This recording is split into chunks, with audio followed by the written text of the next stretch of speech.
İkinci sualımızda deyir 21-ci əsr bacarıqları ilə bağlı olan fikirlərdən hansı yanlışdır? Biz yanlış olanı seçməliyik. A variantında deyir ki, şagirdlərdə deməli bu bacarıqları formalaşdırmaq üçün onların müəyyən bir yaş həddinə çatması əsas şərtlərdən biridir. Baxın, bu elə yanlış fikirdir. 20-ci əsr bacarıqlarının belə deyək, formalaşdırılması üçün müəyyən bir yaş həddinə çatmaq əsas şərt deyil. Burada tənqidi təfəkkür olsun, yaradıcılıq olsun, əməkdaşlıq, rəqəmsal savadlıq və s. Həmin bu bacarıqları, 20-ci əsr bacarıqlarını şagirdlərdə formalaşdırmaq üçün ümumiyyətlə yaş həddi əsas şərt deyil. Bu bacarıqlar erkən yaşlardan etibarən şagirdin bütün belə deyək, təhsilin bütün pillələrində ömür boyu öyrənmə prinsipinə əsasən inkişaf etməlidir.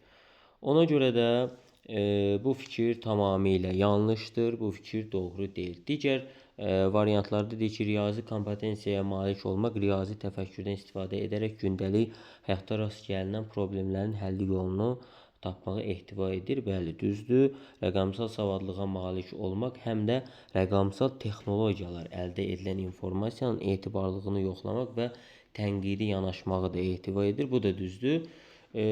Daha sonra deyir ki, şəxsi, sosial və öyrənmək kompetensiyası həm də emosiyaları düzgün idarə edərək gələcəyə yönəlik planlar qurmaq bacarığını ehtiva edir.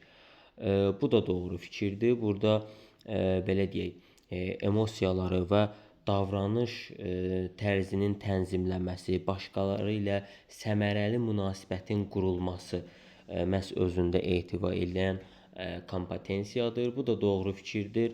Sonuncuda deyir ki, maliyyə savadlılığını nümayiş etdirməklə başqaları ilə müzakirələr aparır, riskləri nəzərə almaq sahibkarlıq kompetensiyasına aid xüsusiyyətdir.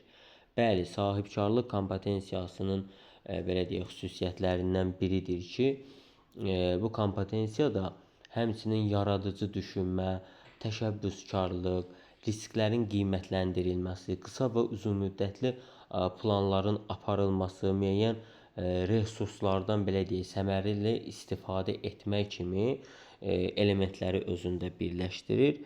Ona görə də bu da doğru cavabdır. Elə yanlış cavabımız A variantıdır.